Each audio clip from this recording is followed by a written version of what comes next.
Bharatiya Janata party Modi सरकार guarantee नहीं कि आसी जदि भारतीय जनता पार्टी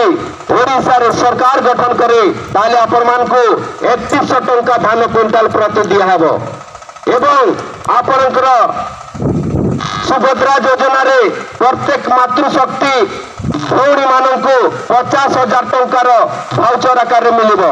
एवं प्रत्येक परिवार को 5 वर्ष जाए प्रत्येक मासरे 5 केजी लेखाएं चाउल मागणार दिहब एवं प्रत्येक परिवार को 300 यूनिट पर्यंत बिजुली बिल फ्री दिहब एवं प्रत्येक परिवार जो सदस्य भत्तार हकदार से भत्ता पैसा आपण मानकु 3,000 टंका दिहब एवं विकलांग भत्ता आपण को जो माने विकलांग अछंती 80% विकलांग तांको 3500 टंकार राशि प्रदान करेंगे। ये हूँ भारतीय जनता पार्टी मोदी ग्यारंटी आपण मैंने निश्चित आकार जानते आम भारतीय जनता पार्टी आम संकल्प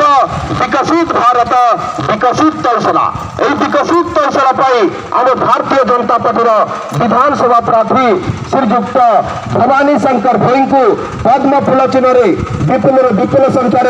बटन दबाई जययुक्त करांतु एवं लोकसभा प्रार्थी भारतीय जनता पार्टी दक्ष नेता सरल नेता आदिवासी नेता श्रीजुक्त जयनुराम जी को दुईटी पद्म फूल चिन्ह विपुल संख्यार बटन दबाई जययुक्त करांतु आसन आपण मानकु नहीं कि जीवे और सुरुखुरु मतदान भोटरे आपण माने मतदान देवे दुईटी पद्म फूल ये हूँ आपण मानकर मोदी ग्यारंटी।